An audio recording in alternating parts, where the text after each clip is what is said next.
Welcome everyone to the Community IT Innovators presentation on IT leadership at nonprofits. I'm excited to introduce our panelists today, Johan Hammerstrom, who's CEO of Community IT, and David Deal, who's the founder and former president of Community IT, now co-founder and partner at Build Consulting. And between them, they have decades of experience, both being executive leaders and interacting with IT leaders at nonprofit clients, whether large or small, with a variety of IT needs. So today we're going to talk about this theme of leadership. My name is Carolyn Woodard. I'm the Outreach Director for Community IT, and I'm the moderator today. So I'm very happy to hear from our experts. And Johan, would you like to introduce yourself? Yeah, happy to. Thanks for having me today on the webinar. Looking forward to discussing this topic.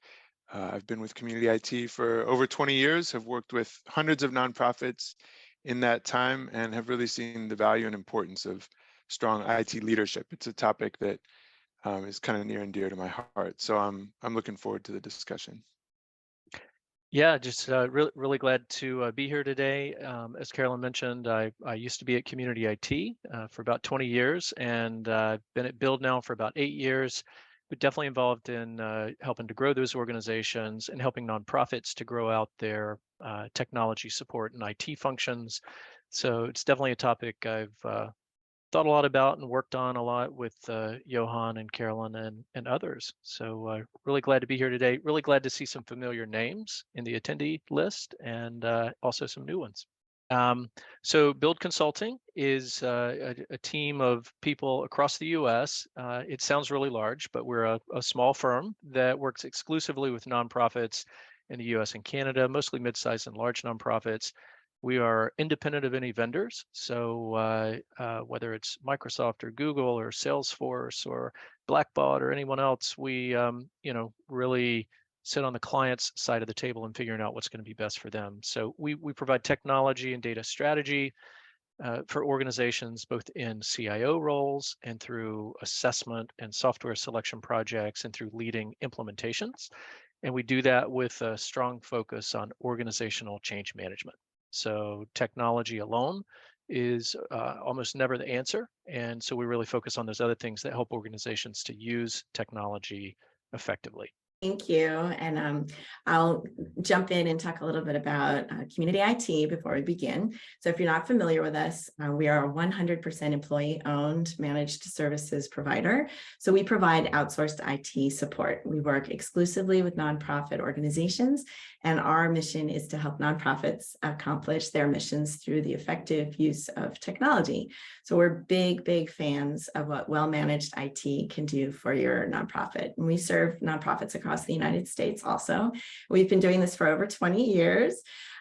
We are technology experts, and we are consistently given the MSP 501 recognition for being a top MSP, which is an honor we received again in 2022.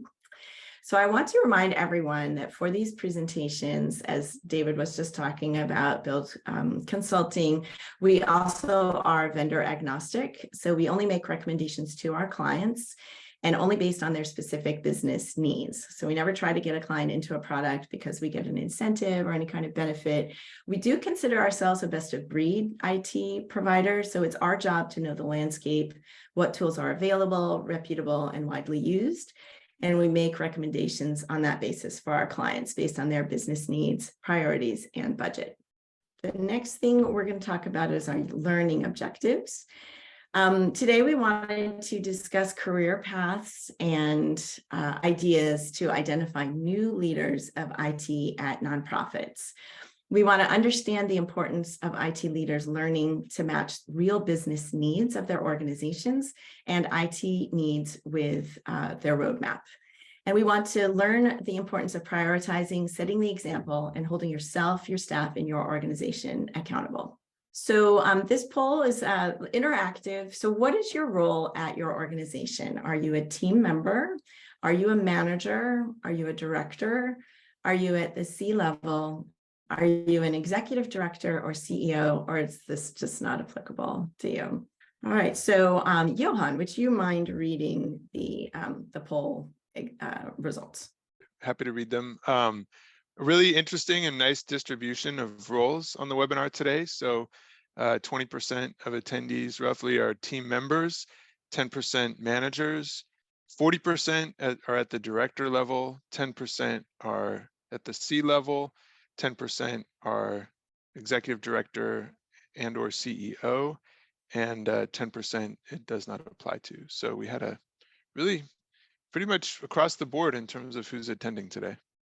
That's great. That's so great to know. Thank you all so much for sharing that with us, because that will help us share our conversation with you. Okay. So our next item is, as if that wasn't enough, we have another poll. We want to learn a little bit more about you and keep this going. So in our second poll, what department are you in? So you could choose that you're in IT, business systems, or data and analytics. You could be in finance, HR, administration. You could be in program management. You could be in marketing and communications. That's me. You could be in fundraising, advancement, or you could be other. This one wasn't a trick question at all. So it's pretty easy to know which department you're in. So go ahead, David, would you mind reading the results? Sure thing. This poll is a little bit more concentrated. It looks like 64% of the respondents are in IT, business systems, or data analytics functions. 9% finance, 9% fundraising and advancement, and 18% other. So no one identified as program management or marketing communications. Great. Thank you guys so much for dropping that in there. Okay. So knowing a little bit about you and you learning a little bit about us, we want to go ahead and jump into this conversation. So I think Johan, you were going to take the lead on this slide with discussing career paths and ideas to identify new leaders of IT at nonprofits. Yeah, and there's a couple of different ways that we were going to approach talking about this issue, and one of them is sort of the specific IT backgrounds that people have in IT, and we'll talk about that in a second. But one of the other ways to kind of think about developing IT leadership is to think about the different skills that are required to be an effective leader, and how does someone in IT develop those skills. So some of the skills that are necessary to be a good leader in general, and generally when someone grows into a leadership role, the typical path is to start at the manager level and then move up to the director level and then move up to the executive level. And broadly speaking, manager is someone who oversees the work that other people are doing and helps guide and direct their efforts.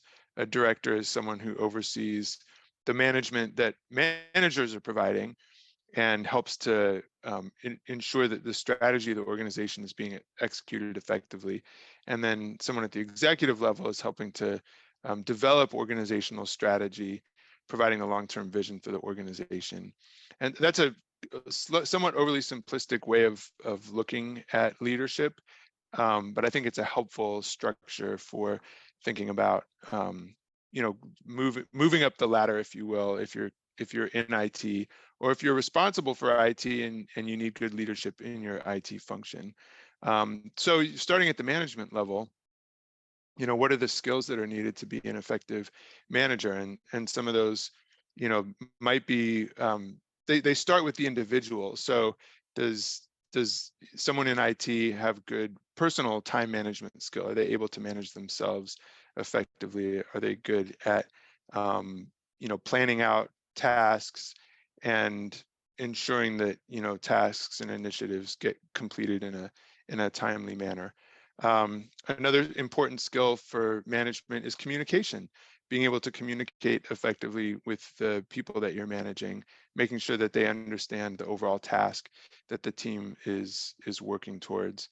And then another skill is change management. So understanding the impact that technology changes and initiatives and projects are having on the rest of the organization and its use of the technology, and just kind of anticipating, what's this change going to mean for the end users. So that's a good starting point if you're someone who's in IT and you're interested in moving into a leadership role, or if you're someone who has leadership responsibilities and you're interested in cultivating or identifying IT staff that show promise, show leadership potential, starting with their ability to manage themselves is a good place to look.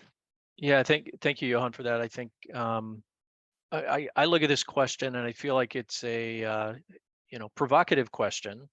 Like, do you have to be in IT to become an IT leader, or can you find IT leaders who are outside of the traditional IT career paths? And so I think it's a little bit of a false choice here with this question. I think there will undoubtedly be future managers and directors and senior leaders on the IT track.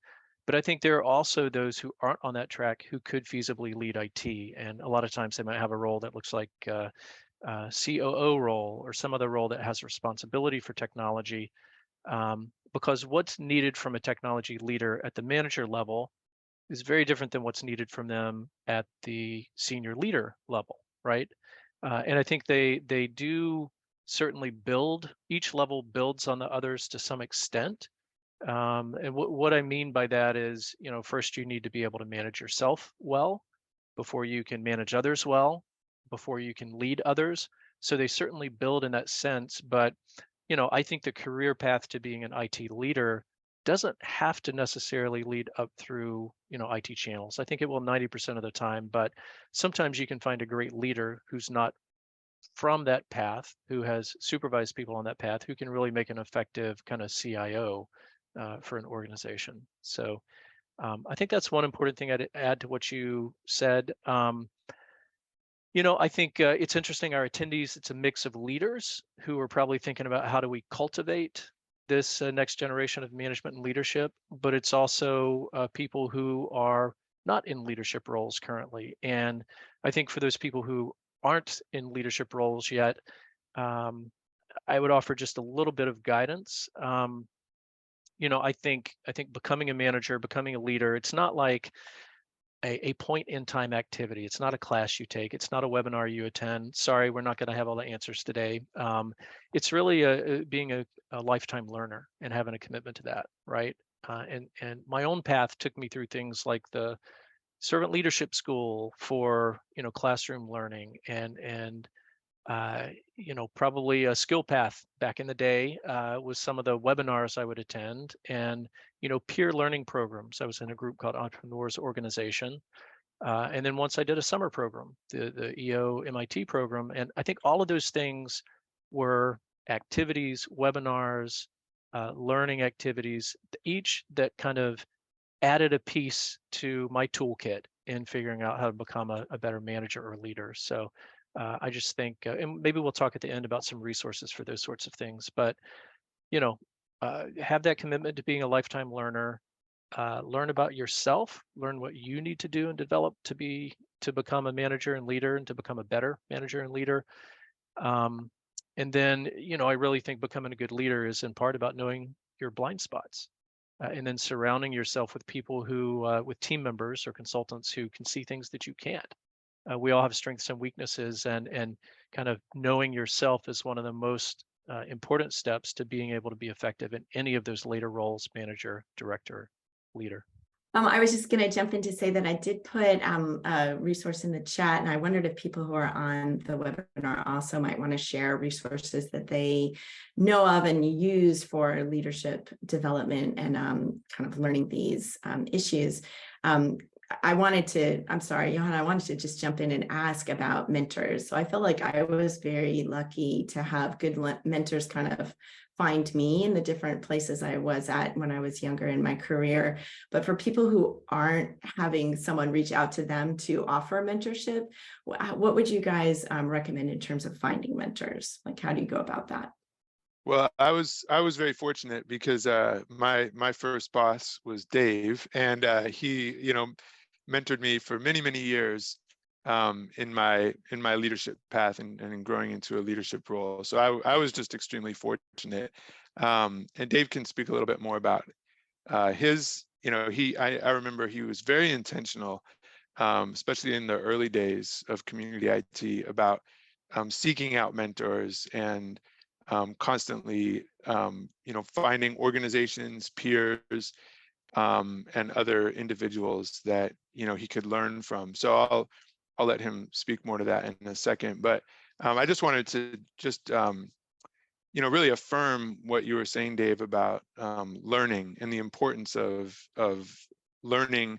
And I think that that's kind of the key of being a good leader, is that you're always learning, and you're always having to grow to be an effective leader.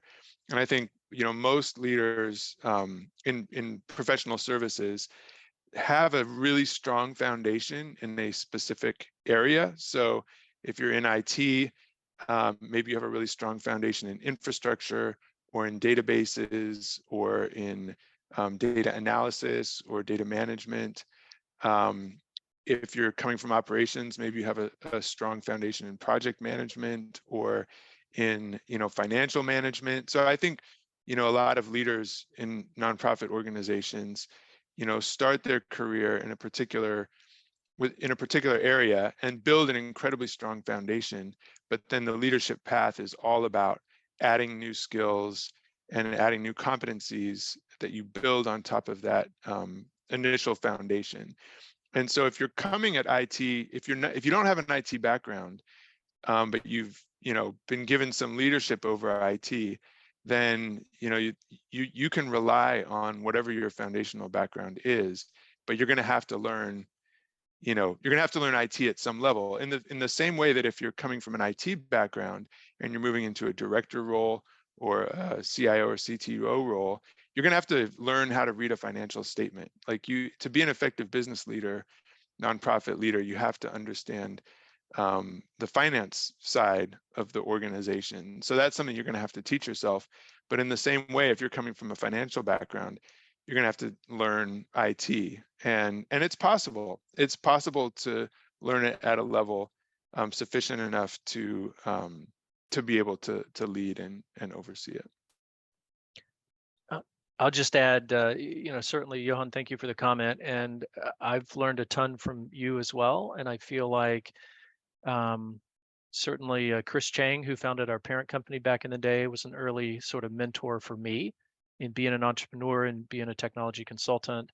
I think over the years, the peer learning I talked about has been such an important resource to supplement the the book learning, the webinar learning as well, because that's where you can really wrestle with, here's what I'm trying to do in my current management or director or leadership role. Here's what's working and here's what's not. And here's similar things from your peers who are in similar positions, facing similar challenges. I just think that's part of the lifetime learning experience. You learn something, you try to apply it, you wrestle with it, something new comes up that you weren't learning about that you have to deal with, and then you work through it with others. So just one other thing that came to mind as we're thinking about this, looking at it from the senior leader perspective, Johan, as we were preparing for this, you talked a little bit about cultivating leaders and cultivating managers, and that really landed for me, like that it's not just about picking them. It's not just about people have applied for the job and you've got to find the right one. I mean, that's part of it, but every manager and leader has room to grow. And so how do you cultivate the skills and competencies for them to be better managers and better leaders? Yeah, I mean, one of the philosophies that I've always, has really resonated with me is the strengths-based approach. So Marcus Buckingham and Gallup put together this Strengths Finder assessment tool. But the basic principle behind the strengths-based approach is that you find out what people are strong at, what their natural strengths are, and then you focus on building up those strengths rather than identifying weaknesses and trying to get them to make their weaknesses better. And ultimately, like, leaders have to compensate for their weaknesses. So no one's good at everything. Everybody has certain things that they're good at and certain things that they're not great at. But that's the value of a team approach. If you clearly understand, I'm really good at communicating to users. I'm not great at business process. I'm not great at managing projects. Then you can bring in someone to do project management, and you're providing the vision for the project, and then the other person is compensating, doing something that they're good at. I mean, that's kind of the beauty of a team-based approach.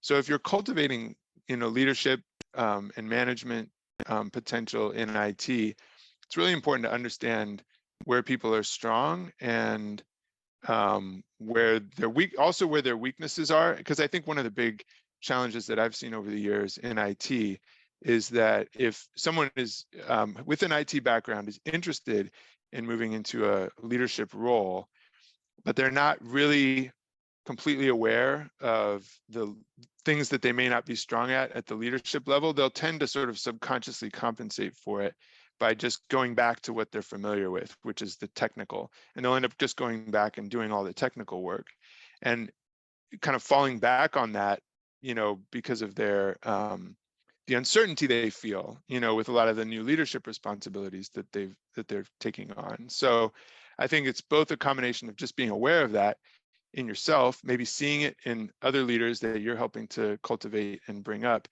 And then also like telling people it's okay to be outside of your comfort zone. Like if you're going to move, into leadership roles, you're going to be given responsibilities that you've never had experience with before.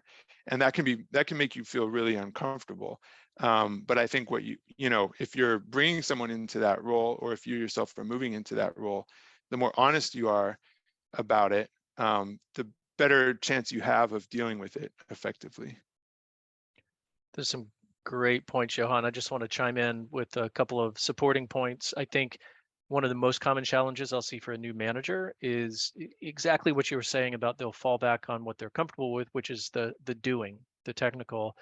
And really, when you start managing other people, the big question that comes up is, what do I do and what do I delegate, or lead someone else in doing? And that's a tension. It's such a difficult path to walk for some managers to kind of figure out that right balance, because most managers are going to need to be hands-on with some things, but they also need to know where to be hands-off. The second thing, and this is a shout out to Carolyn, some of what you're posting in chat there. I see you posted the Clifton strengths, but I think to this, understand your team, understand yourself, kind of that train of thought. At Build, we use Clifton strengths and really believe in that, but things like the Enneagram or Myers-Briggs or the DISC assessment, lots of different things out there to help you understand what you and what your teammates are good at and what they're not good at. Highly recommend it. That's great. Thanks a lot for those resources. Moving along to the second learning objective of our talk today. In understanding the importance of IT leaders learning to match the business needs with the IT needs. So I think, Johan, you were going to start us off on this one too. Yeah, yes, I think this is probably one of the most important responsibilities for an IT leader, particularly at more senior levels, is really aligning the IT solutions and the IT needs with the business needs of the organization. And this is one of the areas where it's, people run into the biggest challenges. And I think, at the end of the day, like the organizational strategy has to drive the IT strategy. There's some parts of an IT roadmap that exist somewhat in isolation. If you have aging equipment, that needs to be replaced. Your organization doesn't need to tell you that equipment needs to be replaced, but what do you replace it with? Then that starts getting into an area where making plans about how to upgrade and modernize technology really requires an understanding of where the organization is going and what the organization's needs are. And so, that requires communicating with the leadership and the rest of the organization, understanding what their priorities are, and then connecting the dots between their priorities and the wide range of, potential IT solutions that are out there. But it also refers to the impact that IT solutions are going to have on the staff of an organization. So we were talking with we were having an initial call with a nonprofit last week and sort of they were talking about, bringing us on as their new managed services provider. And we were talking about the time frame for that. And they said, well, we're building a new website right now, and then we're rolling out a CRM after that. And then, we don't want to, throw everything at our staff at once. And, we said, yeah, we're glad you're thinking about things in those ways, because every change you make in IT takes time for the organization to really absorb and adjust to. So even something as simple as changing your, like your website, you may think, well, that doesn't impact a lot of people, but at the end of the day, like it has an impact on the organization as a whole, and it takes up people's time. So just kind of thinking about, the impact that IT initiatives and the IT roadmap itself is going to have on the organization is really important.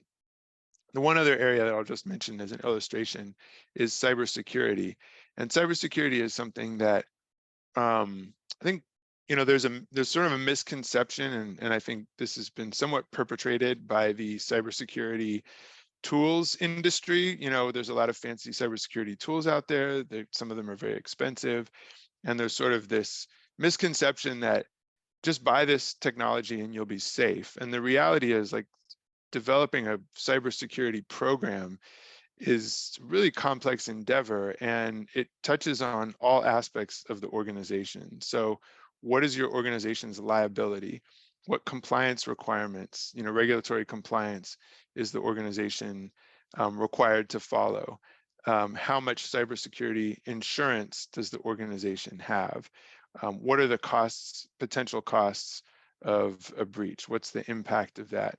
And then how does that impact how much the organization should be investing in cybersecurity? And what organizational policies need to be developed in order for those cybersecurity solutions to be effective? So right there, I just talked about legal, finance, operations, HR. It's not just IT. IT is just one part of a much larger whole. So it's important for IT to understand that, though, because if it doesn't, then you run the risk of the IT leader or the IT department just coming to the executive team with a solution and saying, hey, we need to buy this solution to be protected, and then they're missing the much larger picture that needs to be addressed.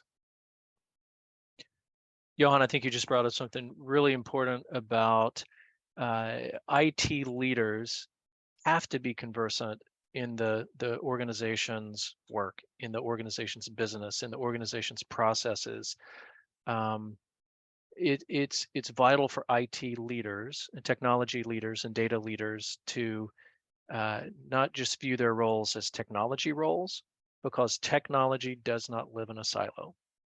Effective technology requires leadership and governance and process, and if you've ever listened to a build webinar or you're a build client, you hear this a lot, but it's related to all of those things. So it's so important for a leader to be conversant in what the organization does, how, why, what the objectives are, and to remain closely in touch with that. One of the things that we'll do if we're playing like an interim or part-time CIO role for organizations, what we'll do at Build is try to make sure we build in a routine for check-ins with the different business leaders in the organization. And some of that routine is driven by, there's an annual planning, and coming out of the annual planning, you want to understand what are the organizational priorities for the year? What are the work plans for the year?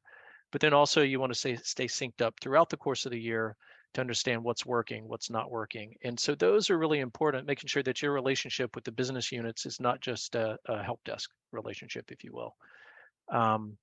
And then just to add a couple of examples how organizational strategy drives IT strategy. I thought the cybersecurity topic, that was a great example, Johan.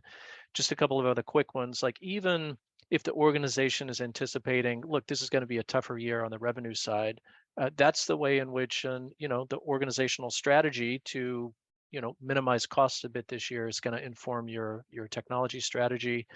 If the organization is starting a new program, well, do we know how we're going to measure success? What data do we need to capture to measure that success? How are we going to capture it? Where are we going to capture it? That's a way that the organizational strategy has to drive technology decisions and data governance decisions. or if there are especially ambitious fundraising goals for the year. What does that mean for what we need to do with the CRM or our digital engagement capabilities? So those are all ways that, like, business needs, IT needs. It's such a close relationship. And the final thing I'll say, if anyone's here who's not in IT, and I guess that's a third of the audience, it is important for IT to have a voice at that table while the planning is going on. There is a very iterative relationship between plans and technology and how those things work together for the organization.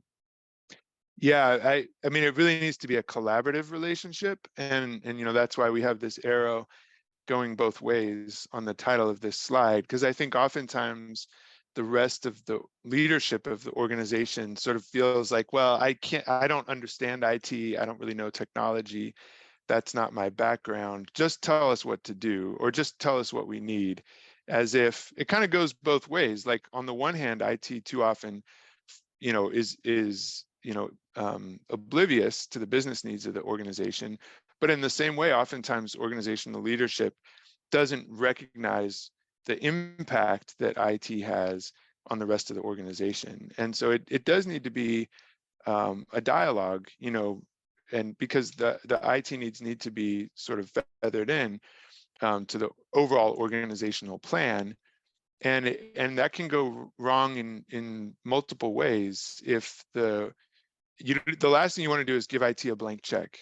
Don't say, here's the amount of money that you have, go do what you want with it, because you'll run the risk of getting technology solutions that don't really meet the needs of the organization.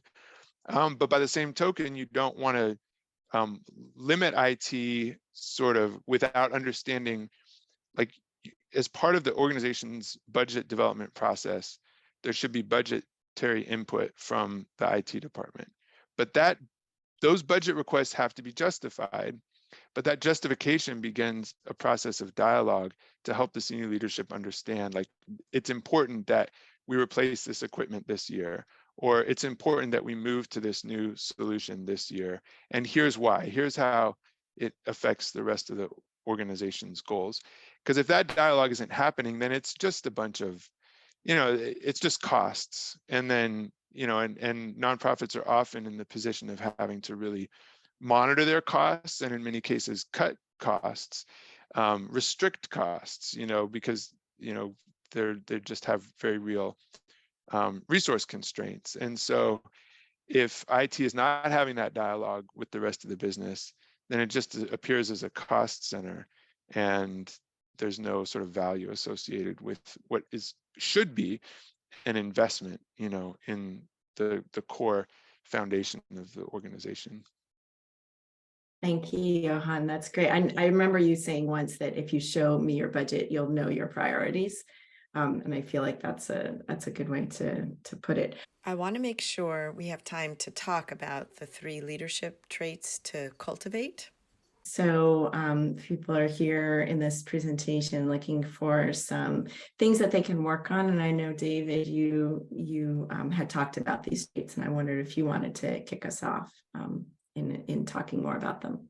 Yeah, sure thing. And maybe it would help to take them one at a time. So maybe we switch back and forth on this one, Johan. But I think, one of the most important things for a leader to be able to do is to figure out what's important. And that's what we're talking about here with the prioritized topic. But separating the meaningful from the noise, finding the information in the noise, finding the stuff that we really need to focus on, hone in on. And I emphasize this because almost everyone I meet, certainly almost all the leaders I meet, feel like there's more to do than there are resources or team members or time to do.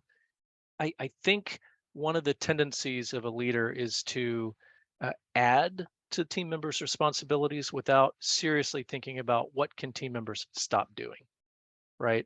And I think that's one of the most difficult things for all of us to learn, and especially leaders to learn. That's a vital competency to cultivate. And I'll just say one more thing, and then Johan, I'm interested in your thoughts. I think one of the things that Build will do. Thank you for the shout out, Carolyn, in the chat for some of the change management templates. But one of the tools we'll use is like a change readiness assessment. And one of the things that we look at in there is just what are all the initiatives going on right now in an organization? Can an organization take on a new change? And I think that's really important to have that big perspective as a leader when you're trying to figure out, can we add something else and what can we not do or what can we delay? Yeah, I think working on your ability to prioritize is a great, if you're interested in moving into leadership roles, if you're in a leadership role and you're growing, focusing on your ability to prioritize is really important, because it's really about your ability to make decisions, which is kind of one of the essential things that a leader does. So if you're the manager of a team, you're prioritizing what that team is focusing on, and you're basically making a decision about what the team is going to do. If you're the director of a department, it's the same thing. You're making decisions about what the department is going to do. And the ability to make good decisions is something that you're not just born with. Like, you learn that over time, because you're not going to make good decisions all the time. Like, there are times where you're going to make decisions that maybe weren't the best decision. But learning how to make decisions is a really important part of becoming a leader, gathering all of the information and understanding the trade-offs. If there weren't trade-offs involved, it wouldn't actually require a decision. So anytime you're making a decision, anytime you're having to prioritize, what you're doing is you're making a trade-off between two courses of action. And that is a difficult position to be in, but that's kind of at the heart of what leaders are doing. And that helps with that IT roadmap discussion, because you need to present basically when you're providing the IT roadmap, you're providing a prioritized list of IT initiatives, and you're telling the organization these things need to be prioritized in our time, in our expenses. And in order to make the case, you have to understand the trade-off that the organization is making to pick that roadmap over not doing that roadmap. So really gaining like facility with trade-offs and how to make decisions around trade-offs is a key leadership trait. And we all make decisions in our own individual lives. We make decisions in our professional lives, and just being more aware of that is a good way of cultivating that trait. I'm going to quickly add something to that as well, which is there is an art or a competency to decision making around how much time should I invest and how long can I take to make a decision. Some decisions you're best served to make a quick decision, maybe because people are waiting on it and things are going to stop until you can, point people in the right direction. And when does a decision really warrant a lot of participation? And maybe it's necessary to gain buy-in for a big decision that's going to affect everyone. So I think that's something to cultivate and to reflect on if you're a leader trying to figure out, what are the different ways I need to make decisions and how quickly do I need to make decisions? Well, I think the second point here is around setting the example. And the main thing I wanted to say here is just projects work best and initiatives work best and leadership works best, in my opinion, when leaders do what they're asking others to do. And what I mean by that, just a couple of weeks ago, I was talking with a client about, believe it or not, there are some organizations that do still meet in person and do use conference rooms. And we were talking about the reservation system for a conference room. And I can't tell you how many times I'll see an organization that will go to the effort to set up something like that. It's never too easy to set up. And then once they set it up and people start using it, a senior person in the organization will come kick people out of a conference room that they've reserved. This is not an uncommon situation, but it's the prime example of leadership undermining themselves and not setting the example of what they want staff to do. But I think it's also true in other scenarios that are maybe a little more common, like tracking constituent interactions in a CRM. If it's really important for your organization to start using data from the CRM to make decisions, and you're asking everyone else to track certain interactions in there, then as a leader, you absolutely need to be doing that too, for leaders who don't feel like they can do that or don't find a way to do that, even if it's through an assistant or something like that, you're really undermining your effectiveness as a leader. And so a shout out to those leaders who do realize the importance of setting the example for the behavior they want in their organization. Yeah, that's so important. I lead by example. That's a great example of how leaders can undermine themselves and what they're trying to accomplish by the example that they set. I think another thing that leaders can do well is not feel like they have to have all the answers. You know, like one of the things that we talked about earlier is the importance of learning, and that being an effective leader is being a lifelong learner. And it's great to demonstrate that to the people around you. You know, if the other members of your team, other leaders in your organization see you learning, then it represents that, you know, aspect of leadership really well. And some of the absolute best contacts that I've worked with over the years, operations leaders, are the ones who ask the most questions. You know, I'll explain a technical concept to them, and they say, "I don't get it. Explain it to me again." You know, okay, well, I don't understand that. What does that mean? And just pushing me to really explain it in a way that is understandable, you know, by operations and finance professionals. And it was a fearlessness, you know, and they'd even say, like, look, I'm dumb when it comes to IT. And the reality was they weren't. Like, they really, by asking the questions and continually asking the questions and wanting to learn and demonstrating that they wanted to learn, they did, you know, and as a result, they ended up always made like really good decisions related to IT for the organization. I think our last point here was around accountability. I think one of the key things it's saying here is just the importance of, you know, accountability is, yes, it's about making sure that other people are doing what they're supposed to, and it's also about making sure that we as leaders are also doing what we're supposed to. You know, am I holding myself accountable to doing the training, the cybersecurity training, for example, going back to an earlier topic that I'm asking my colleagues in the organization to do? Am I entering that interaction with a contact in the CRM? But I think, you know, I also wanted to say something different about accountability, which is that, you know, first, I think people have to understand what they're being held accountable to.